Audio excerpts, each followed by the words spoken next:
Paula Abdul settles sexual assault lawsuit against American Idol producer Nigel Lythgoe. Hard-fought personal battle.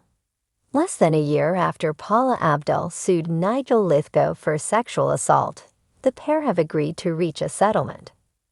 The Rush singer and reality TV judge, 62, and American Idol producer, 75, settled the case in an unconditional manner on Monday, according to court documents obtained by People.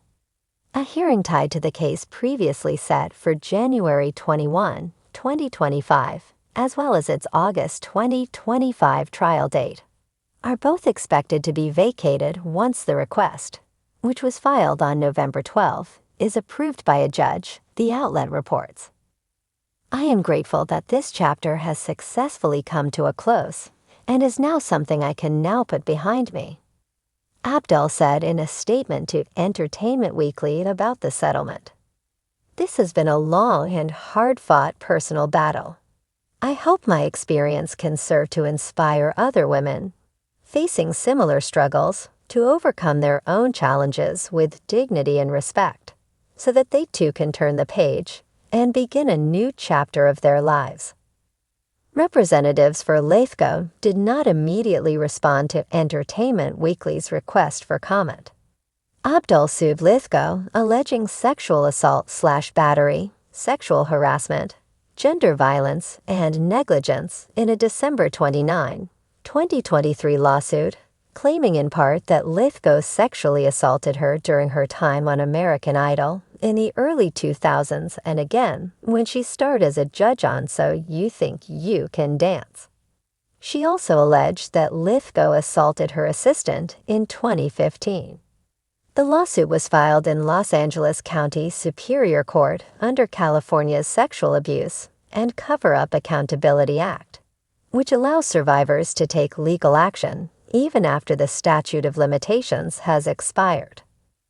Abdul later submitted a revised lawsuit in October 2024, where she claimed that Lythgoe also assaulted her for a third time during the incident with her assistant in 2015, People reports.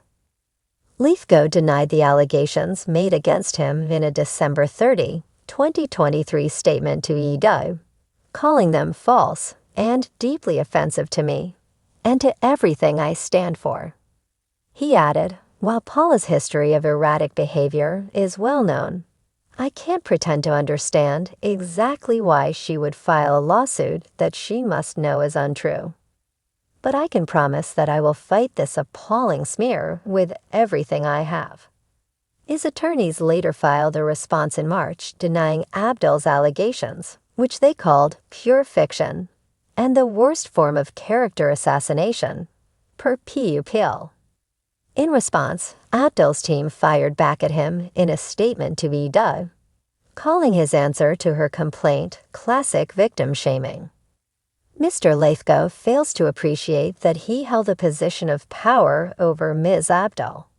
He was a producer on American Idol and CYTYCD, and she was the talent, Abdul's lawyers continued.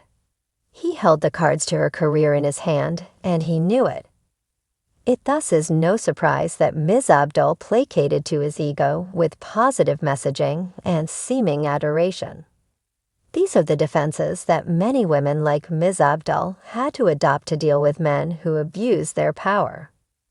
Their legal battle continued when Abdul filed her amended lawsuit against Lythgoe in October, with Lythgoe later submitting a response that argued that the timing surrounding her claims was vague and criticized how she suddenly remembered additional details of the alleged incidents per People.